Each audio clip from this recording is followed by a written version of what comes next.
why are we not? Why is the UFC not giving Jon the respect he deserves financially? That's crazy to me. Do you feel like there's a growing sentiment? For Jon? No, that the fighters in the UFC aren't getting what they're owed. Well, if anyone should be getting paid a lot in this sport, it should be Jon Jones for the stuff that he's done. And that's me. That's me saying that. Yeah. After the history that I've had with Jon Jones, if anybody should be getting money in this sport, it's Jon Jones. Tom Aspinall has finally broken his silence after the UFC's decision not to sign Jon Jones for an upcoming fight, and the situation is quickly turning into one of the biggest stories in MMA. With uncertainty surrounding Jones's future in the promotion, speculation is growing that both Aspinall and Jon Jones could move away from the UFC. The thing about Tom, and I've known this for a while, is Tom has not had a manager. And trust me, every manager under the sun has tried to sign Tom. And Tom likes to keep his circle very small, and he has had his dad represent him. We've talked to his dad about some of these things. Pizzi has talked to his dad about some of these things. And I know he has thought, okay, maybe it'd be good to have this, but he's always felt comfortable with his dad. And some way, somehow, and hopefully we'll hear from Eddie tomorrow, and hopefully we'll get him on the show next week, Eddie convinced him that he would be the best guy and that he is well suited to negotiate. In a surprising development, Aspinall has signed with Eddie Hearn's management, and Hearn has already hinted that he plans to bring more fighters on board. Now, rumors are swirling that Jon Jones could be the next big name to join the roster, potentially setting the stage for a major shift in the MMA landscape. Got to know Tom and I got to know Andy, and I was pretty shocked by, the potential that was out there in terms of where he's at and how he feels. I mean, you're talking about the UFC World Heavyweight Champion.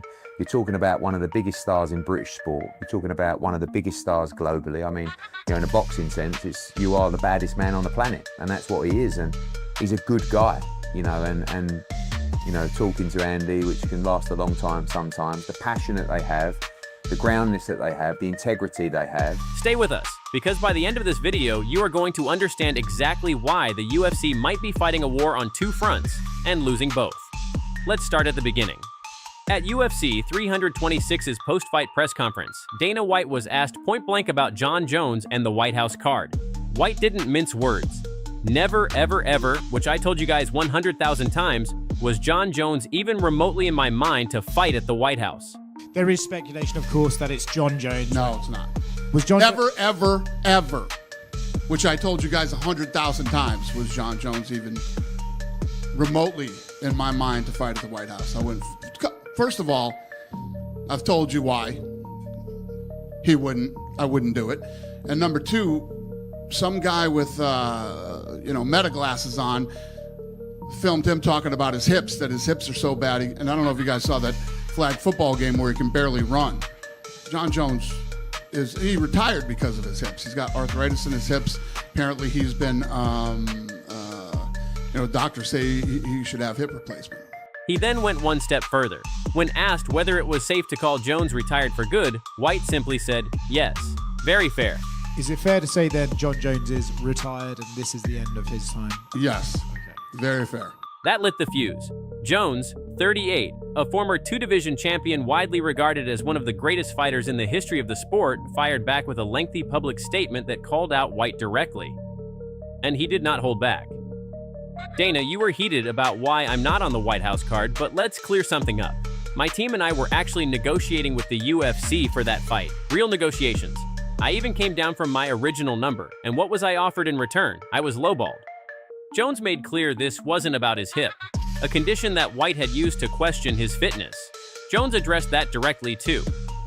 Yes, I have arthritis in my hip and it's painful, but that doesn't mean I can't fight. So let me get this straight. If I had accepted the lowball offer, suddenly my hip would be fine and I'd be on the White House card. That doesn't make sense. He then revealed something that directly contradicts White's version of events, that the UFC called him as recently as Friday, the day before the press conference, where White said Jones was never in the picture. As recently as Friday, UFC was calling me trying to get me on that White House card for a much lower number. And he ended with 4 words that shook the MMA world. No more spins, no more games. Jones officially asked for his release from the UFC. The question now is, will he get it? Now, here's where things get really interesting. Tom Aspinall, the man Jon Jones kept waiting, the man Jones called unproven, the man who lost a year of his career waiting for a fight that never happened, is now standing in Jones's corner.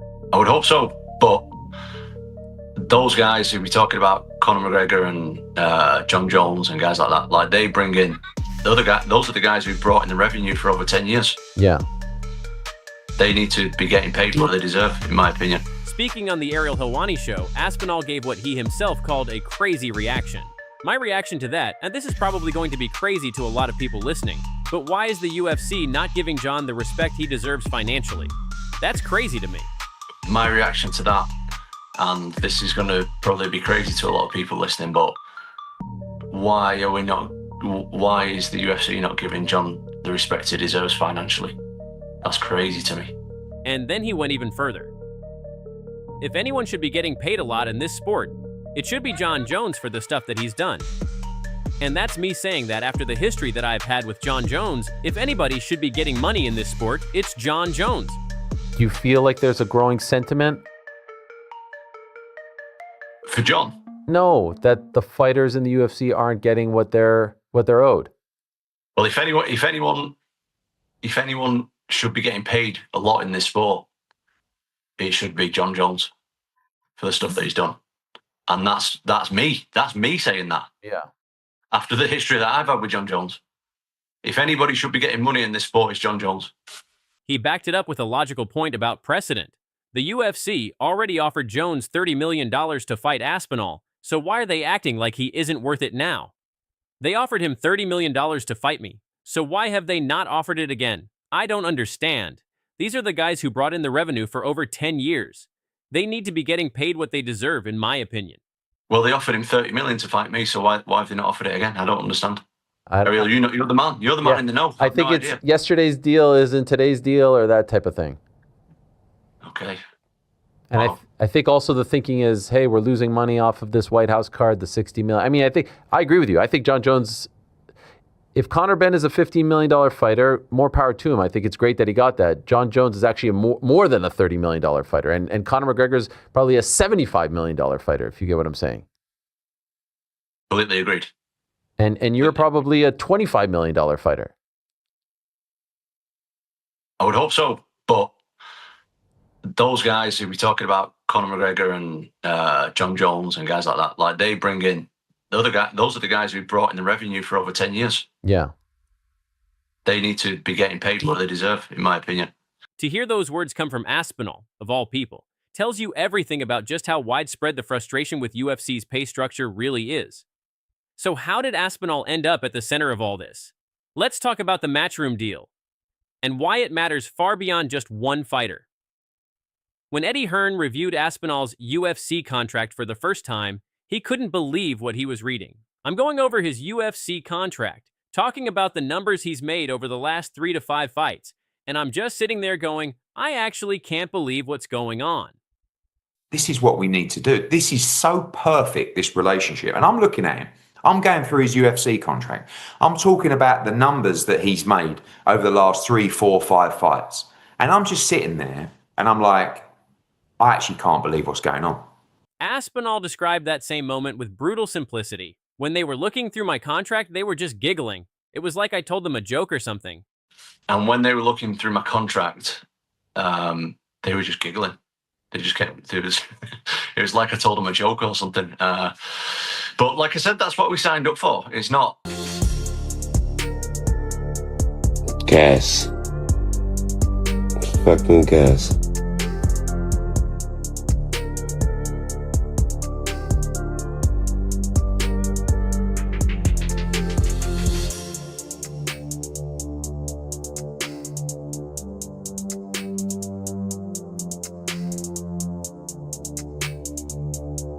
I'm so pissed off.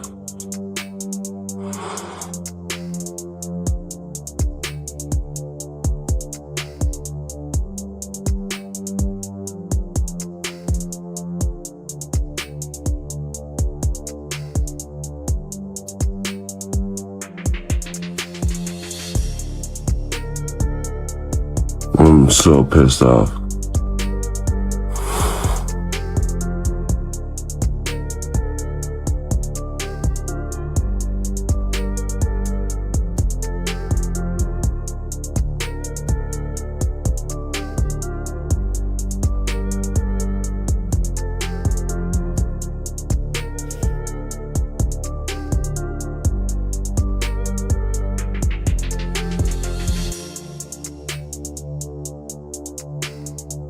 The man widely considered the greatest UFC fighter of all time has just sent a brutal public warning to Dana White and the entire UFC organization, and the MMA world is shaking.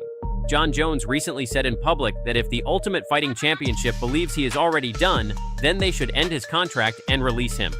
Meanwhile, UFC President Dana White stated that Jones will not be fighting at the planned UFC event at the White House, and even suggested that he might already be retired. In response, Jones claimed that the UFC offered him a lowball deal, meaning the money offered for the fight was too low, which is why the situation between him and the UFC has become tense. I'll tell you this. They did seriously try to have Jon Jones on this card, and they couldn't get to the number. Now, a lot of people are talking about this fight that fell through. I don't think that that's the fight that fell through last night. That's not what I was told. So what exactly happened? How did we get here? And what does this mean for the future of Jon Jones? Let's break it all down. It all started with the UFC's Freedom 250 event, a massive historic card planned for June 14th at the White House in Washington, D.C. Of a Twitter tirade, and then you ended up deleting them. Have you seen his comments? No. Or he basically very heavily pushed back on you, saying that there were no negotiations. And then I never said there were no negotiations. I never said that. I said, were they talking to Jon Jones? They talked to everybody. Everybody was talked to. Not one word of what I said was not true about the whole Jon Jones thing. And how many times have I sat up here and said, he's not fighting at the White House? When the fights were announced following UFC 326, fans were shocked. Jon Jones, the reigning heavyweight champion, was not on the card, not in the main event, not in the co-main, not anywhere.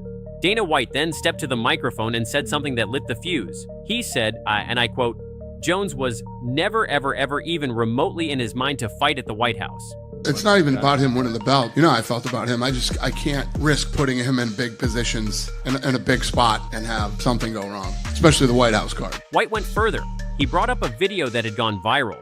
Jon Jones was secretly filmed by a fan wearing Meta smart glasses, where Jones could be heard talking about serious hip problems. White said Jones had arthritis so bad that doctors were recommending a hip replacement. He pointed to a flag football game where Jones could barely run. There is speculation, of course, that it's Jon Jones. No, it's not. Was Jon Never, ever, ever, which I told you guys 100,000 times, was Jon Jones even remotely in my mind to fight at the White House. I wouldn't. First of all, I've told you why I wouldn't do it. And number two, some guy with Meta glasses on filmed him talking about his hips, that his hips are so bad. And I don't know if you guys saw that flag football game where he can barely run. Jon Jones he retired because of his hips. He's got arthritis in his hips.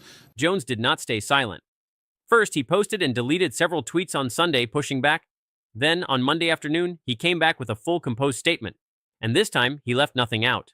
Jones said his team was in real negotiations with the UFC for the White House fight. He said he even came down from his original asking price. And what did the UFC offer him in return? He said he was lowballed. I feel freaking tremendous. I'm training constantly. The brand's in a great place. They're doing really cool things, cool people like yourself. And I'm just happy to be here. Are you going to be a part of this White House card?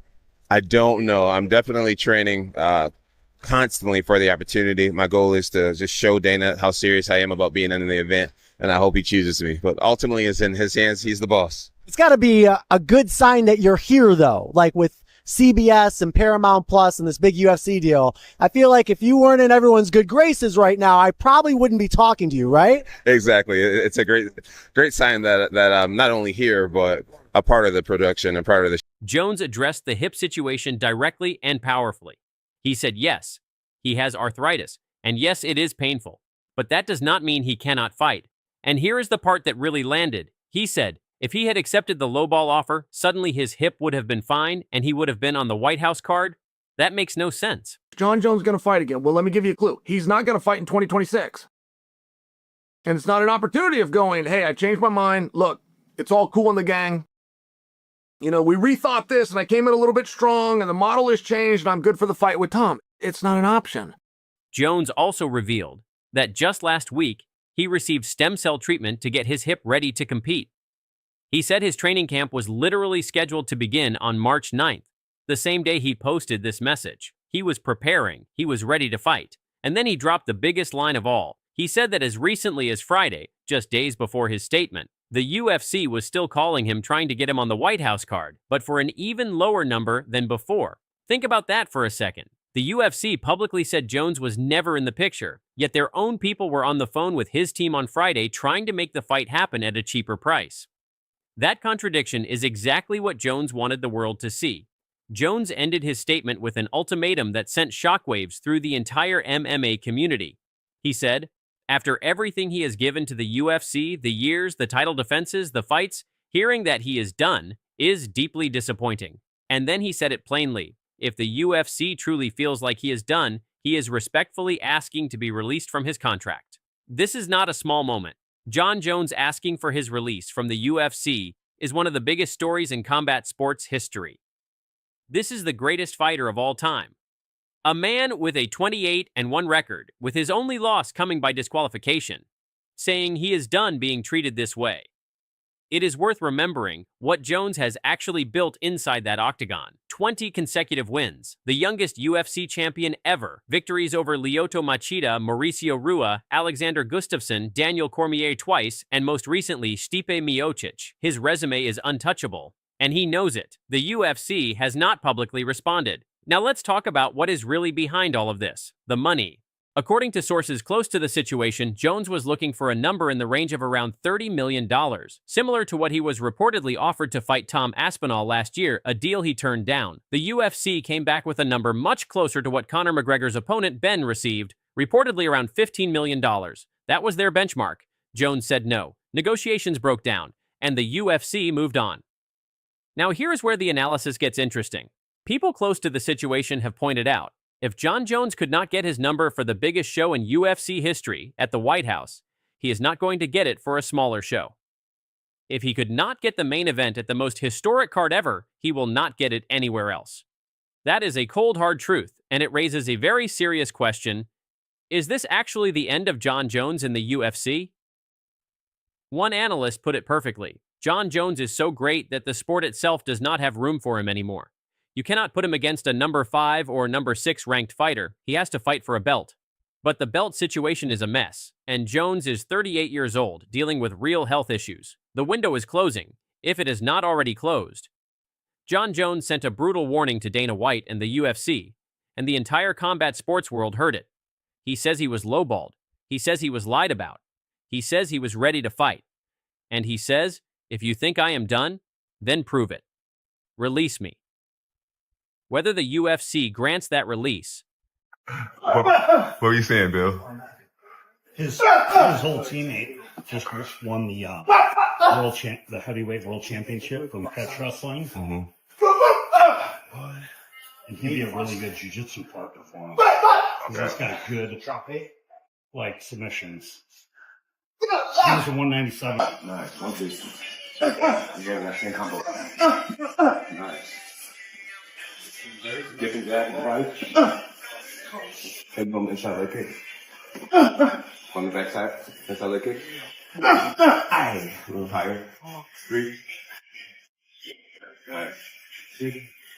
6. Get the shot. Again. 1, 2. Got it. Roll.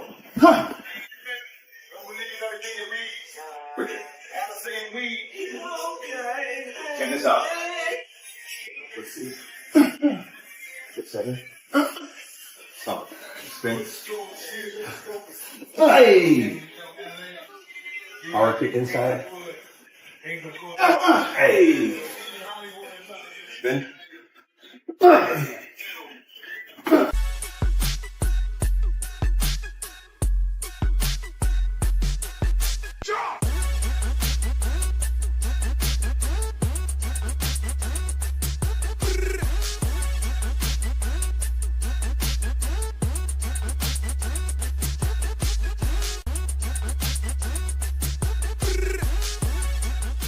Jon Jones and Gable Steveson, training together, grinding together. Two of the greatest wrestlers on the planet locked in the gym working on something Big E. But here's what nobody's talking about. This isn't just regular training. Jon Jones is downloading everything he knows about Tom Aspinall directly into Gable Stevenson's brain.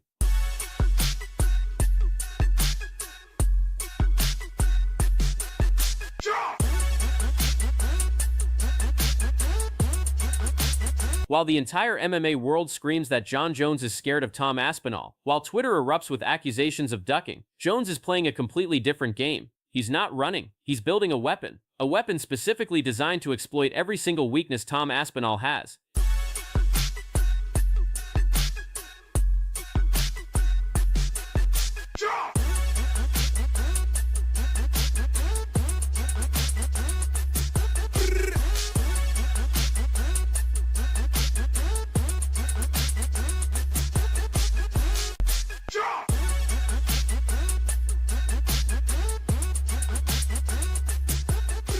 It started with social media posts that seemed innocent enough. Jon Jones training with Gable Steveson, working wrestling, working striking, standard training partner stuff, right? Wrong. Look closer at these sessions. Jones isn't just drilling techniques, he's teaching specific setups, specific reactions, specific game plans. In one Instagram post, Jones wrote, "Great weekend with Gable. He's leveling up extraordinarily fast. Teaching is a martial art of its own, and I'm still learning it. Won't be long now until we're standing there with the new heavyweight champion of the world. The new heavyweight champion of the world. And right now there's only one name that matters in the heavyweight division, Tom Aspinall."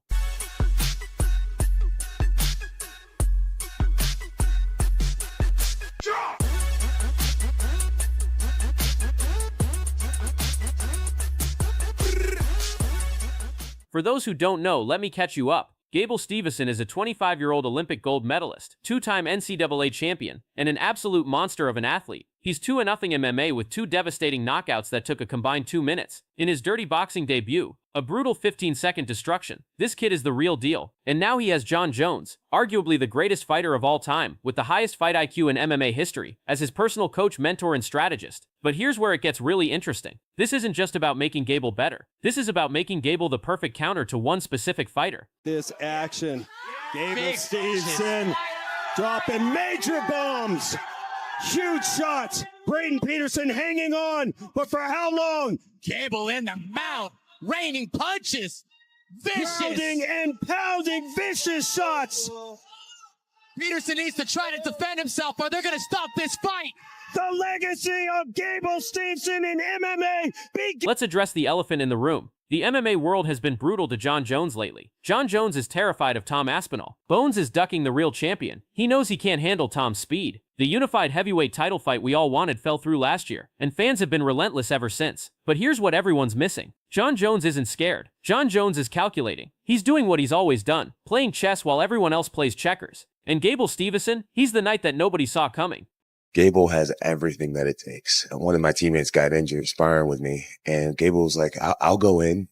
I'm like, Gable, you might want to learn how to block and, defend yourself first. It can be a lot more difficult than what it seems. But that let me at that moment know that he is very game. I need him in the face at one of his very first practices. He ate it, and he looked like a little kid, like he just developed a new toy. It's not a matter of if he'll become a UFC champion, it's when he'll be a UFC champion. Now, to understand the full picture, we need to talk about the history between Jon Jones and Tom Aspinall. This beef didn't start yesterday. It goes back to when Aspinall first became interim champion. Jones immediately dismissed him, saying the interim title didn't mean anything. He focused on Stipe Miocic instead, calling that the legacy fight. Aspinall fired back, calling Jones out publicly, saying he was cherry-picking opponents and avoiding the real challenge. Jon Jones is probably watching this, so send him a message. Hello, John. I have nothing against you personally, but I just think I'm better than you. I just know that I can beat you in a fight, so I'm coming for it. The Twitter exchanges got heated. Aspinall questioned Jones's heart. Jones questioned Aspinall's credentials. Back and forth, back and forth. Then when the unified title fight was supposed to happen, Jones pulled out due to injury concerns and retirement talk. Aspinall went off, basically calling Jones a coward who's protecting his legacy instead of fighting the best. Just say hello. Just say hello. How are you? Good, man. Nice to meet you too. We're gonna do this thing a lot. I we're gonna do this thing. I would hope so. I would hope so. All the best. All the best. Quick picture. Sure. Let's get it. Play yourself. Dana White tried to make the fight happen multiple times. The fans demanded it. But Jones kept pivoting, kept stalling, kept finding reasons not to sign. And with each passing month, the narrative grew stronger. Jon Jones is scared to Tom Aspinall. But here's the thing about Jon Jones. He's never been scared of anyone in his entire career. He's beaten every type of fighter imaginable. Wrestlers, strikers, brawlers, technicians, everyone. So why would he suddenly be scared now? He's playing a completely different game. Instead of being stationary and standing, you step forward.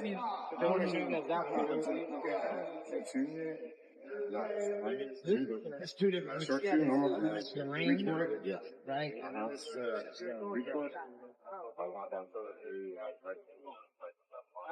This is where Jon Jones' genius comes into play. While everyone's focused on whether or not Jones will fight Aspinall, Jones is in the lab studying tape, breaking down Aspinall's game like a surgeon. Matt Brown, a UFC veteran with years of experience, said it himself on his podcast. I'd pick Gable Steveson to beat Tom Aspinall today. Aspinall's best chance would probably be submission. Think about that. A UFC legend is saying that Gable, with only 2 pro fights, could beat the most dangerous heavyweight in the world right now. Why? Because he has the physical tools, the wrestling pedigree, and now Jon Jones' master plan. He could be champion literally today. I think if he went in and fought Tom Aspinall or Cyril Gane or, whoever was a champion, I don't think there's a chance anyone has against him. I mean, obviously you always have a chance in MMA, but I think he could be champion tomorrow. I'd pick him to beat the champion today, keeping it real. Yeah, I mean he's a monster, and so yeah, I wouldn't put my money against it if they fought tomorrow.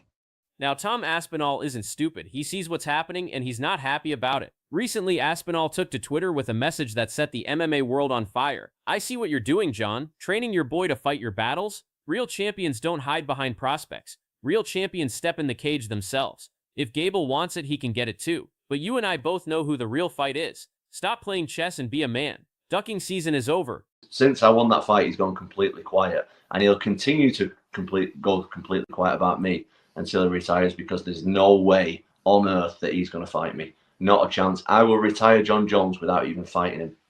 I'm not really sure how to engage with the eye talk on Tom Aspinall, but I think he's a fantastic fighter. What do you mean by engage with the eye talk? I feel like getting poked in the eye sucks, but I'm just gonna stay in the middle ground. I think Tom's a fantastic fighter. Cyril is great also, and I think a lot of them are also great. When I see Tom Aspinall, Tom Aspinall reminds me of a guy from Turkey that I wrestled in the Olympics. He was a 2016 Olympic champ. His name is Taha Akgul. He was 6'4", same size as Tom, same build, same everything. And I went out there and I beat him 8-0, and I was in his face for that 6 minutes, and I let him know that I was here. And I feel like with a guy like Tom, I think I look at him as like a guy like Taha Akgul. He's on top, he's the leader, he's still fresh, but I think there's another hungry guy that's gonna come, and hopefully it's me that's gonna come and go out there and do what I need to do. He could be champion literally today. I think if he went in and fought Tom Aspinall or Cyril Gane or whoever was a champion, I don't think there's a chance anyone has against him. I mean, obviously you always have a chance in MMA, but I think he could be champion tomorrow. I'd pick him to beat the champion today, keeping it real. Yeah, I mean he's a monster, and so yeah, I wouldn't put my money against it if they fought tomorrow. Olympic gold medalist Gable Steveson just dropped a massive bombshell about UFC heavyweight champion Tom Aspinall, claiming he could beat him easily if he joined the UFC. But here's where it gets crazy. UFC legend Matt Brown is actually backing him up, while Brendan Schaub is sounding the alarm bells about Stevenson's controversial mentor choice. And Tom Aspinall? Well, he's got something to say about all of this on Twitter. Who are your first 3 fights that you'd like to see? Personally, who would I like to go against? Yeah. When Jon finally hangs it up, the next best guy in line is Tom Aspinall. Someone got to take that off his shoulder. You always want to go against the Tom Aspinalls. You always want to go against the Gane. You want to go against the Volkovs. You want to go against the Sergeys. And you want to put on your best performance. But honestly, it don't matter. There's never been a time where I ran from somebody else, and now is not going to be the time. And when that day comes where I got to stand in an octagon and look at another dude in the eye and fight to the death, don't fight to it. That's super fire. At just 25 years old, Steveson is already a living legend in the wrestling world. He became the youngest American ever to capture Olympic gold in wrestling at the 2020 Games. On top of that, he's a 2-time NCAA champion out of the University of Minnesota and a 5-time All-American. This isn't just some athlete with potential. This is a generational talent. His MMA record currently stands at 2-0 with 2 devastating knockouts that took a combined 2 minutes. In his most recent fight under Anthony Pettis FC, he knocked out his opponent in just 24 seconds. And in his dirty boxing debut, 15 seconds. 15. This action. Gable Steveson dropping major bombs. Huge shots. Braden Peterson hanging on. But for how long? Gable in the mouth. Raining punches. Vicious. Pounding and pounding vicious shots. Peterson needs to try to defend himself, or they're going to stop this fight. The legacy of Gable Stevenson in MMA begins. During his recent appearance on the Joe Rogan Experience, and by the way, Rogan is absolutely in love with this kid's potential, Stevenson laid out his perfect UFC debut plan. But it wasn't just about when he wanted to fight, it was about who he thinks he can beat. Stevenson revealed his dream scenario: rack up 1 or 2 more regional wins in the first half of 2026, sign with the UFC, and then make his Octagon debut at the historic UFC White House event on June 14th in Washington, D.C. That alone would be massive. Gable mixing it up, single leg snag, pulls him down. There is the power. Dropping major bombs. Huge shots. Braden Peterson hanging on, but for how long? Gable in the mouth, raining punches. Vicious. Pounding and pounding vicious shots. Peterson needs to try to defend himself, or they're going to stop this fight. The legacy of Gable Stevenson in MMA begins tonight. Holy smokes. Now, for those who don't know, Tom Aspinall is no joke. He's widely considered one of the most dangerous heavyweights on the planet. He's got knockout power, submission skills, and he moves like a middleweight despite being 250 plus pounds. For a guy with only 2 MMA fights to his name to call out the champion, that's either supreme confidence or absolute insanity.